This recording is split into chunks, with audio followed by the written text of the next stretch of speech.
There are certain cardiac volumes which you should be familiar with. The first one is the end diastolic volume.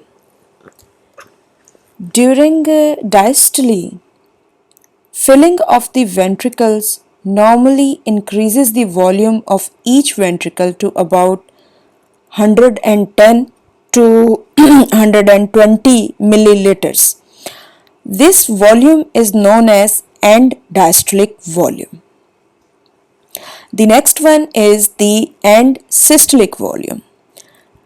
End systolic volume is the volume of blood in each ventricle at the end of systole, and it is approximately 40 to 50 milliliters. Next comes the stroke volume output. Now, stroke volume, that is the volume of the blood that is ejected by each ventricle during systole, and it is approximately 70 milliliter per heartbeat. And finally, there is ejection fraction. The part or the fraction of end diastolic volume that is ejected with each systole is called ejection fraction.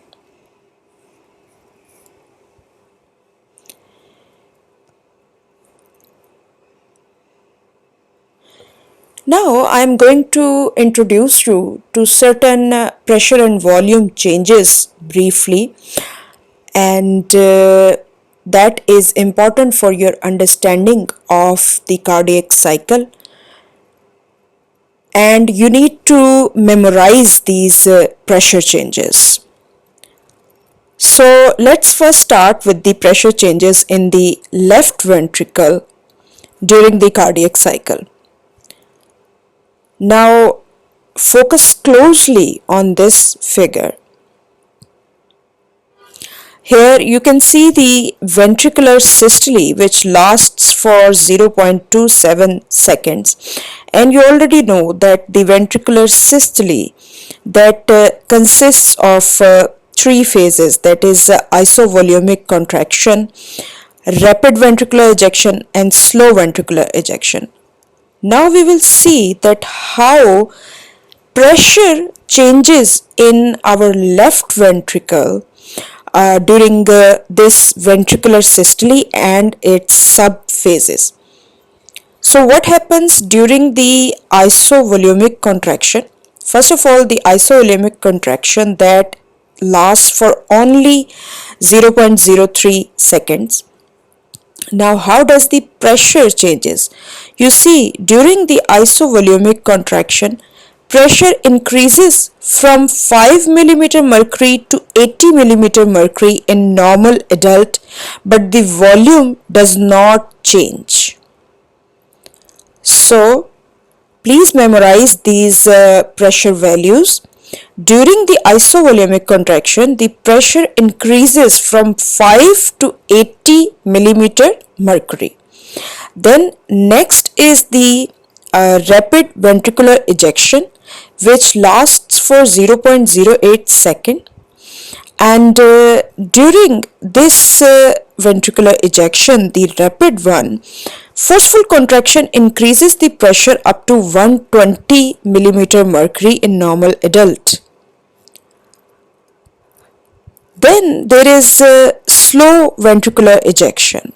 This phase lasts for 0.16 second, and during this slow ejection, pressure starts decreasing up to 100 millimeter mercury.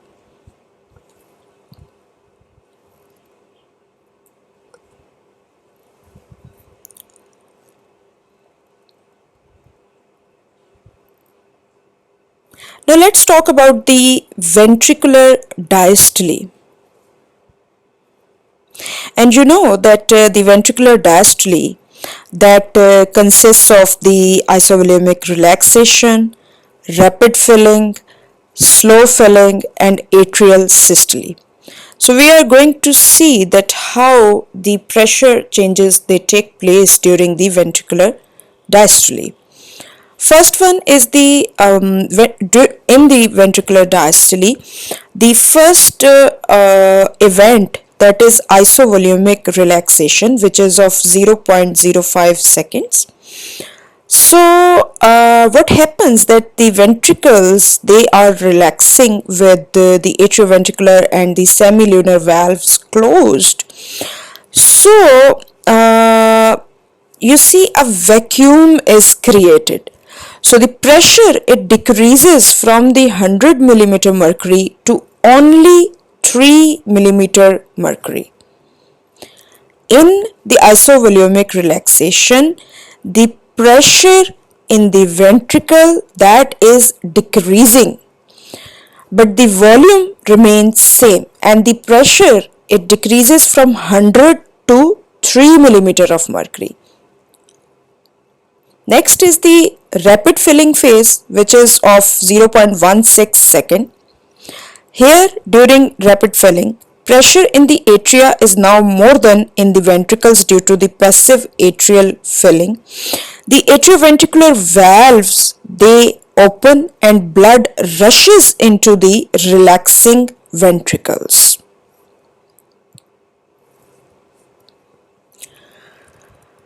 Now we talk about the diastasis, and I told you that diastasis, that basically is the phase of slow ventricular filling, and it spans a time of 0.18 second.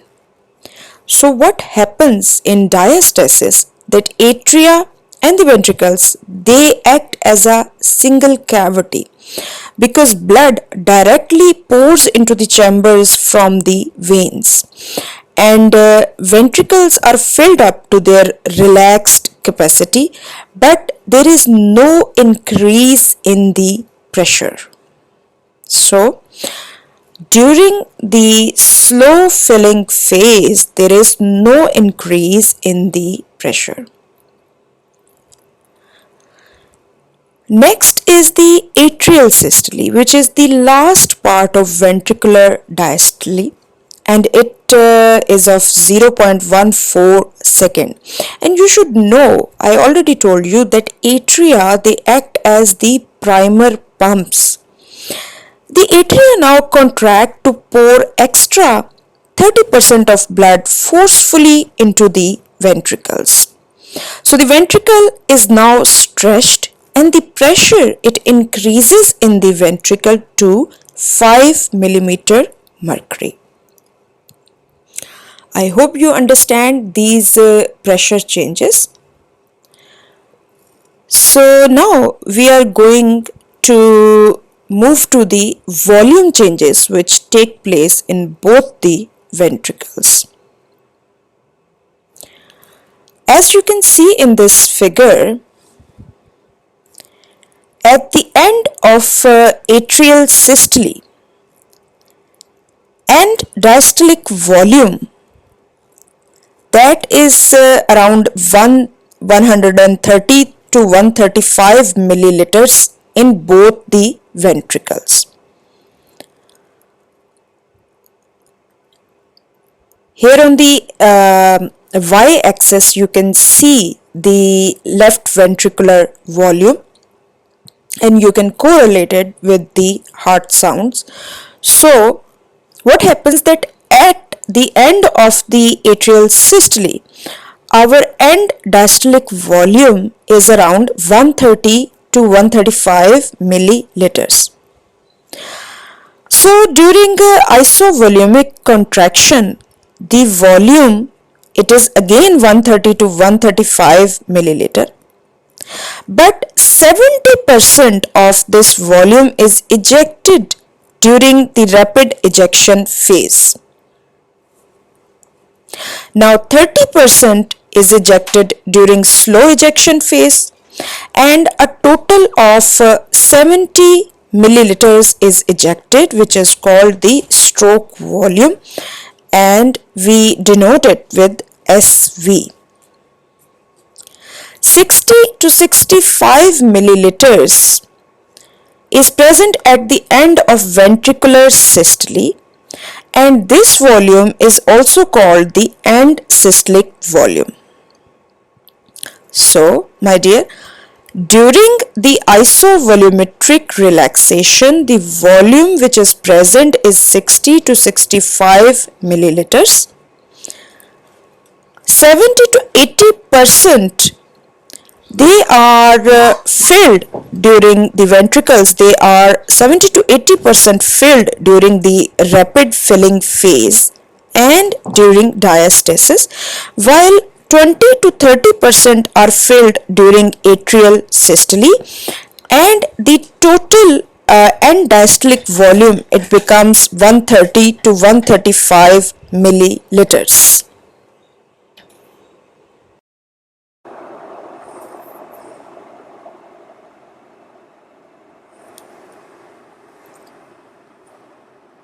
During the systole of cardiac cycle, left ventricular pressure climbs at maximal rates during isovolumic contraction. Once the left ventricular pressure it meets and exceeds aortic pressure, the aortic valve opens and blood is ejected into the arterial system. Pressures continue to climb even though blood is being ejected because the left ventricle myocytes, they are still actively contracting. The rapid ejection phase accounts for around 70% of total ventricular output, and it drives the aortic pressure toward a peak of around 120 millimeter of mercury. The ventricular myocytes, now they begin to repolarize, contraction wanes, and the left ventricular pressure falls rapidly. The kinetic energy imparted to the blood by the left ventricle contraction, it continues to drive the ventricular outflow for a brief period, but the rapid fall in left ventricular pressure soon, it causes the pressure gradient across the aortic valve to reverse and the aortic valve slams shut. Keep in mind, my dear students, that in a healthy person at rest, atrial systole boosts left ventricular volume by around 10%. But this amount, it can climb to 30% to 40% when the heart rate is high and the time available for filling is reduced. So patients in heart failure, they can become so dependent on the atrial contribution to the resting output that loss of the atrial systole due to fibrillation, that can compromise the cardiac output and the arterial pressure.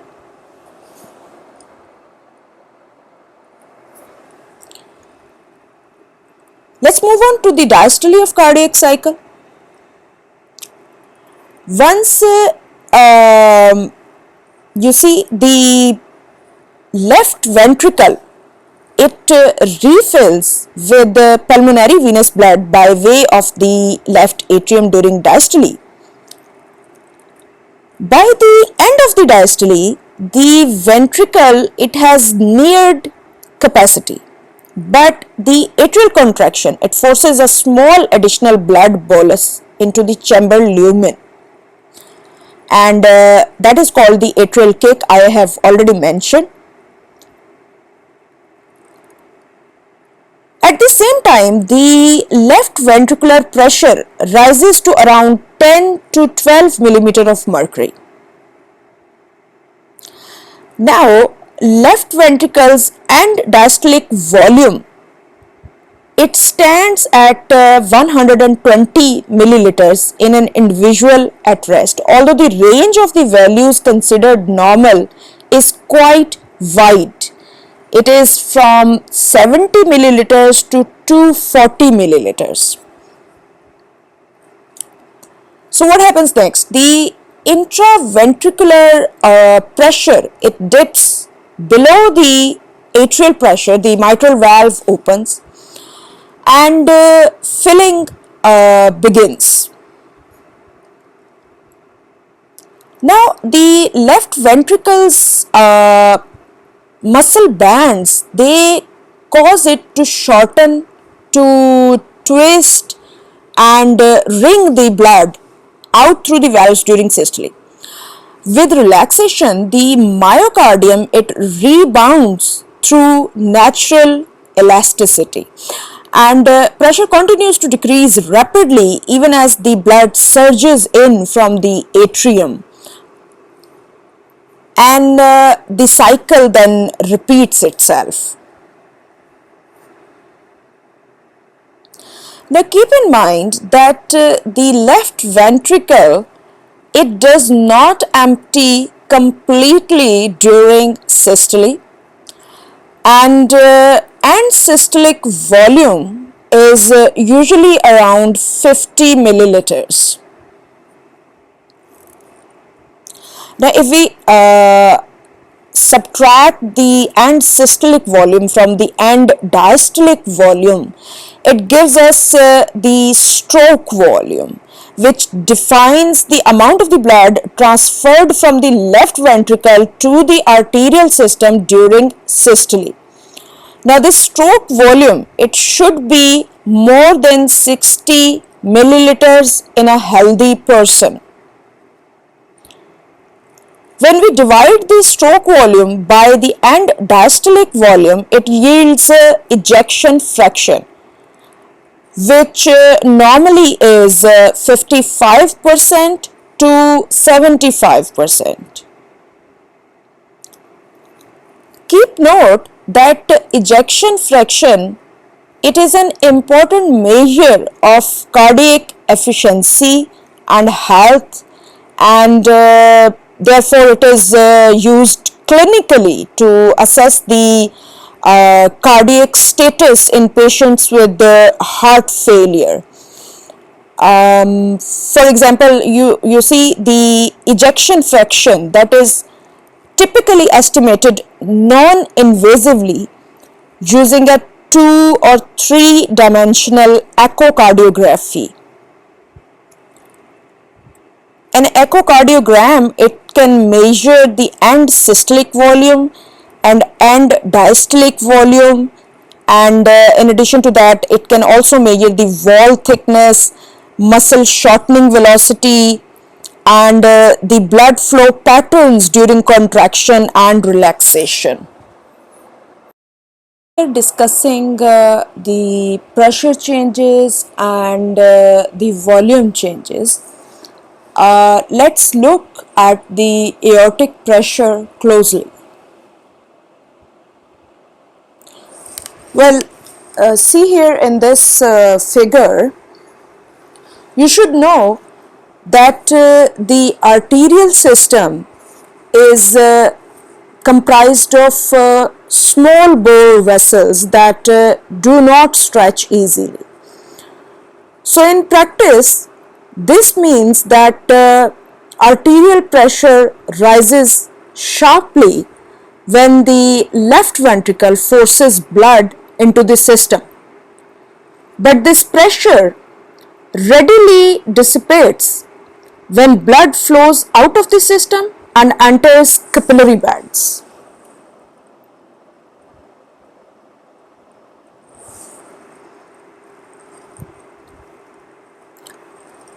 So what happens in systole of the cardiac cycle?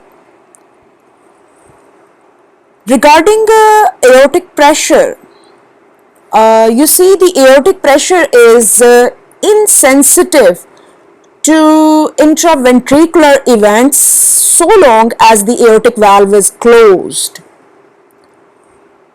Once the left ventricular pressure climbs above the aortic pressure and the aortic valve opens, aortic pressure then rises and falls in near synchrony with left ventricular pressure.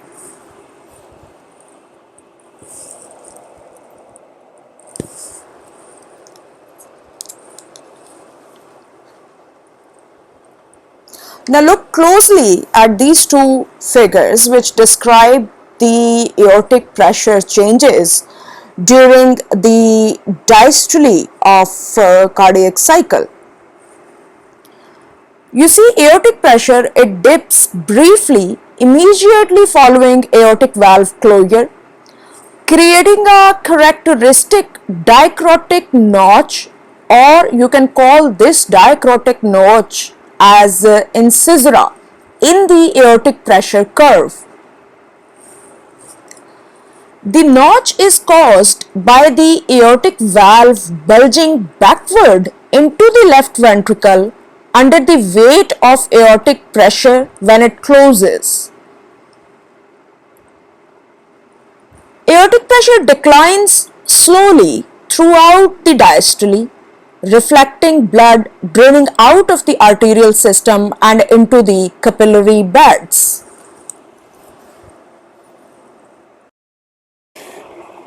Let me now introduce you to some basic concepts, that what is stroke volume, and what are these end diastolic and end systolic volumes. I have already told you that what is end diastolic and end systolic volume, but let's revise.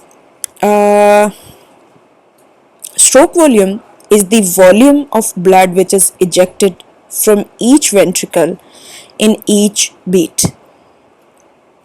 Now coming to end diastolic volume, this is the volume of the blood which is present in the ventricle at the end of diastole. End systolic volume is the volume of the blood which is present in each ventricle at the end of systole. Keep in mind, students, that the stroke volume of the heart, it can be doubled by increasing the end diastolic volume and by decreasing the end systolic volume.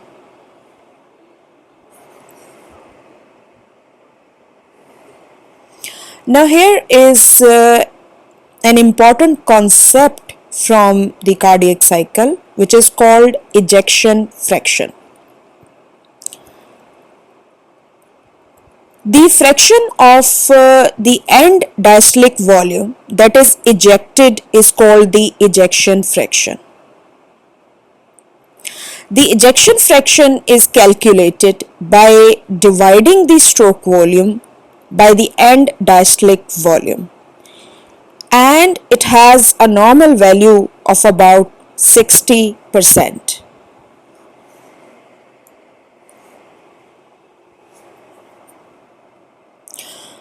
So the ejection fraction is the fraction of the end diastolic volume that is ejected per beat. And keep in mind that the ejection fraction is decreased in failing heart. Now, what is cardiac output? Cardiac output is the volume of blood which is ejected from each ventricle per minute.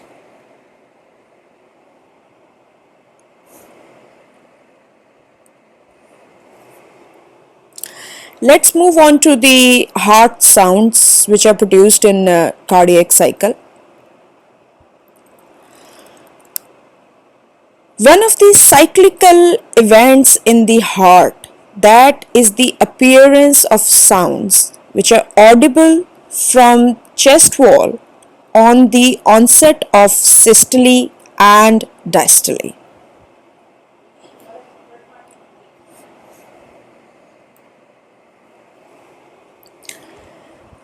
The first heart sound is lub.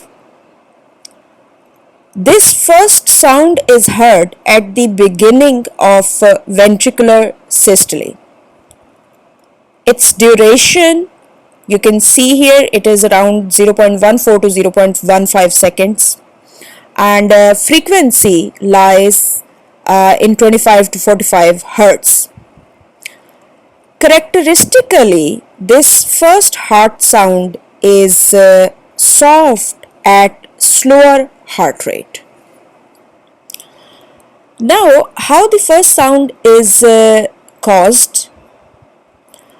You see, the first heart sound is caused by the vibration of atrioventricular valves immediately after the closure when chord and I pull them towards the ventricle. So, how the first heart sound is produced? It is produced by the vibration of atrioventricular valves. Then the vibrations of adjacent walls of the ventricles, they also contribute to this first heart sound. And not only the walls of the ventricles, but also the walls of major vessels around the heart, they contribute to the first heart sound. In short, we can say that the first heart sound is caused by the vibrations which are produced by the turbulence in the blood.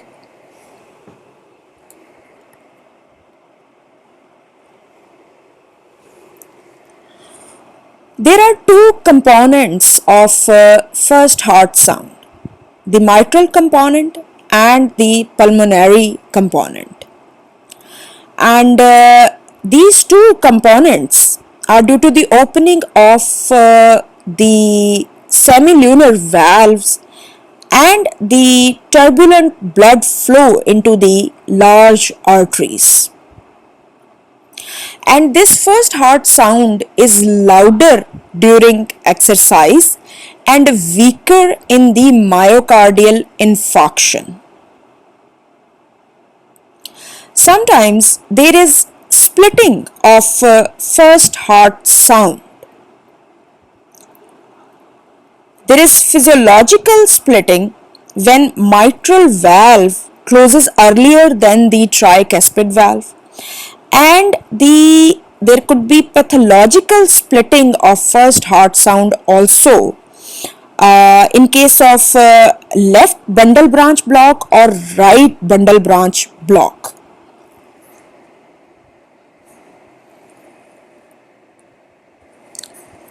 Now the second heart sound, it sounds dup.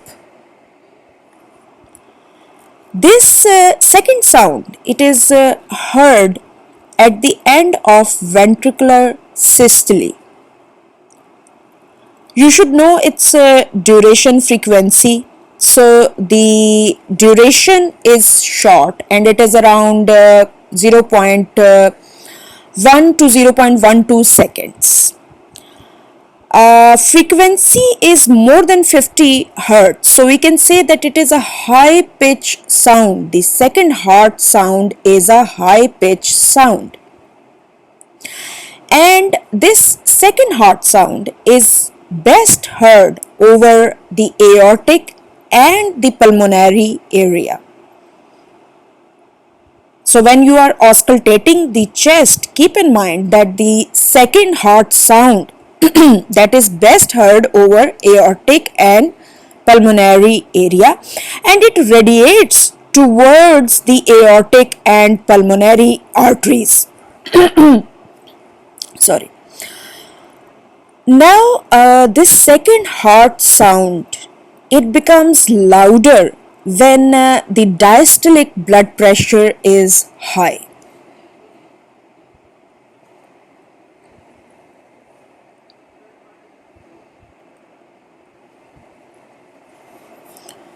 So how the second heart sound is produced?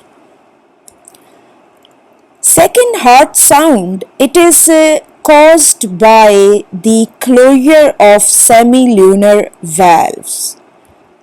So your short answer should be that the second heart sound, it is caused by the closure of semilunar valves, and our second heart sound, it has certain